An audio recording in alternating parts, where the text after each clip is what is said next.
YS Venkatareddy అంటే రాజశేఖర్ రెడ్డి గారి తాత. కడపలో జేజి తాత అంటారు, మా ఊర్లో తాత అంటాం మేము. వైఎస్ వెంకటరెడ్డి అనే వ్యక్తి, ఈయన వైఎస్ జగన్మోహన్ రెడ్డికి జేజి తాత. ఈ వైఎస్ వెంకటరెడ్డి ఒక ముఠా నాయకుడు. ఈ వైఎస్ వెంకటరెడ్డి 1925 అంటే కరెక్ట్ గా 100 ఏళ్లు వెనక క్రిస్టియన్ గా, క్రైస్తవుడుగా ఇతను మారాడు. ఈ ముఠా నాయకుడిలో మార్పు వచ్చి క్రైస్తవుడుగా, క్రిస్టియన్ గా యేసు ప్రభుని నమ్ముకొని ఇతను క్రిస్టియన్ అయ్యాడు. 100 ఏళ్ల ముందర 1925 ఈ వైఎస్ వెంకటరెడ్డి క్రిస్టియన్ గా మారిన తర్వాత వాళ్ళ కుటుంబం అంతా క్రిస్టియానిటీలోనే ఉండింది.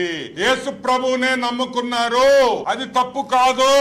ఎవరు ఏ రిలీజన్ ని నమ్ముకోవాలన్నా, ఏ మతాన్ని ఎవరన్నా నమ్ముకోవాలన్నా అది వాళ్ళకి పూర్తి స్వేచ్ఛ భారతదేశంలో ఉంది అనే విషయం మనం అందరినీ గమనించాలి. ఓకే, జయమ్మ ఎవరు? సాక్షాత్తు వైఎస్ రాజశేఖర్ రెడ్డి తల్లి. ఆమె కూడా క్రిస్టియనే. నేను ఒకటే అడుగుతున్నా మిమ్మల్ని, ఒక్కసారి గుర్తు పెట్టుకోండి. వైఎస్ విజయమ్మ కూడా క్రిస్టియనే, రాజశేఖర్ రెడ్డి క్రిస్టియనే.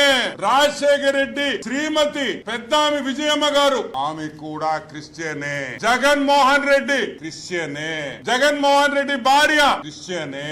జగన్మోహన్ రెడ్డి చెల్లి క్రిస్టియనే. నేను అడుగుతున్నాను, ఒక ముఠా నాయకుడు అని, వైఎస్ వెంకటరెడ్డి ముఠా నాయకుడు, ఒక ఫ్యాక్షనిస్ట్ అని నేను చెప్పలేదు. చెప్పింది ఎవరు?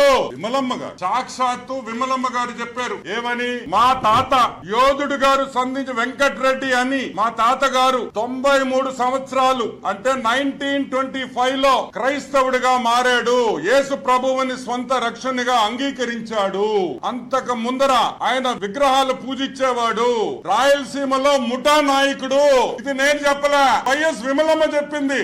ఆమె రాసిన బయోగ్రఫీలో, ఆమె రాసిన ఆత్మకథలో సాక్షాత్తు ఆమె చెప్పింది. మా తాతగారు 1924లో ఎగ్జాక్ట్ గా 100 ఏళ్ల ముందర మేము క్రిస్టియన్స్ అయిపోయాము అని.